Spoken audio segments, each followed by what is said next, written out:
بسم اللہ الرحمن الرحیم واذکروا اللہ کثیرا وسبحوہ بکرۃ واسیلا۔ اللہ تبارک و تعالیٰ نے قرآن کریم میں ارشاد فرمایا،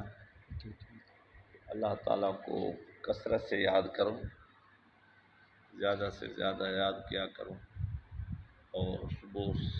شام اس کی تسبیح پڑھا کرو۔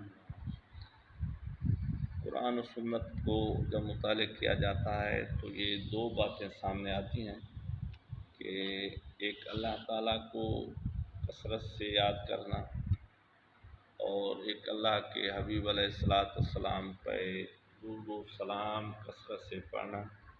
ان کے لیے کوئی وقت مقرر نہیں ہے، دن ہو رات ہو، قیام کی حالت میں انسان ہو، بیٹھا ہوا ہو، لیٹا ہوا ہو، سویا ہوا ہو، کھڑا ہو، ہر حال میں اللہ تعالیٰ کو کثرت سے یاد کرنے اور حضور صلی اللہ تعالیٰ علیہ وسلم پہ کثرت سے صلاۃ سلام پڑھنے کا حکم۔ تو علماء نے لکھا ہے کہ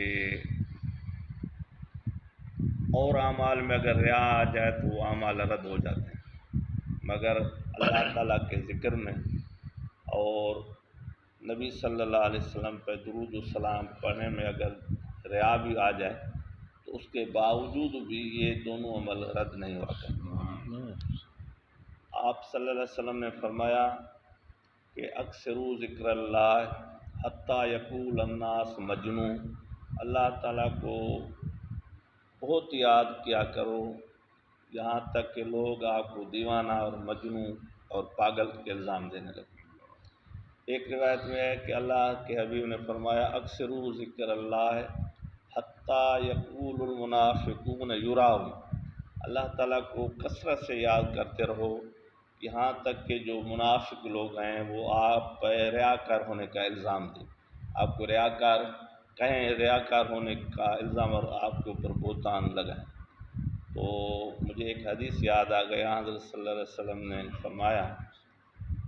تفسیر فیض رحمانی میں اور مختلف کتب میں یہ حدیث موجود ہے کہ قیامت کے دن اللہ تعالیٰ ایک بندے کو میزان پہ بلائے گا، اور اس کا جب حساب کتاب ہوگا، اعمال تولے جائیں گے تو اس کی نیکیاں کم پڑ جائیں گی، گناہ زیادہ ہو جائیں گے۔ تو ایک قانون قدرت ہے کہ جس کی نیکیاں زیادہ ہو گئیں، گناہ کم ہوئے تو وہ جنت میں جائے گا، اور جس کے گناہ زیادہ ہو گئے، نیکیاں کم ہو گئیں، تو یہ قانون قدرت ہے کہ دوزخ میں جائے گا۔ اور ایک ہے اللہ تعالیٰ کی اپنی قدرت، اپنی طاقت، اپنا پاور، اپنا اختیار، تو اس کی نیکیاں کم ہو گئیں، اور نیکیوں کی کمی کی وجہ سے، گناہوں کی زیادتی کی وجہ سے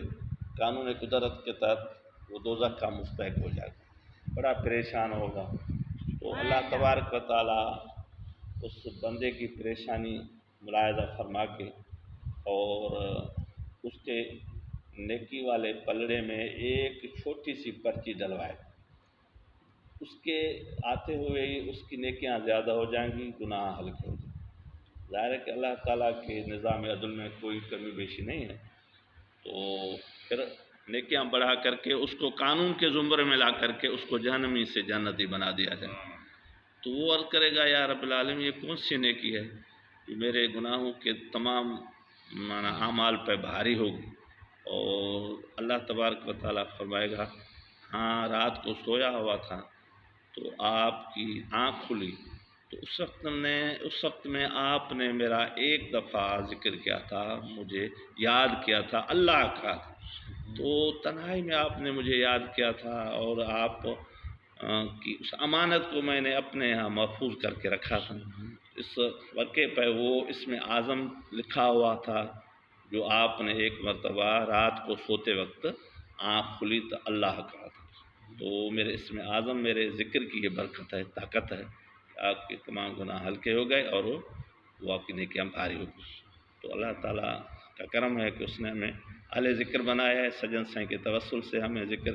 قلبی کی دولت سے مالا مال فرمایا ہے۔ ہمیں چاہیے کہ کثرت سے اللہ تعالیٰ کا ذکر کریں، دن رات صبح شام، جیسے اللہ تعالیٰ نے فرمایا اللہ تعالیٰ کو کثرت سے یاد کرو اور صبح و شام اس کی پاکی بیان کرتے رہو۔ اس میں دنیا آخرت کامیابی ہے، کامرانی ہے، بھلائی ہے، بہتری ہے، نجات ہے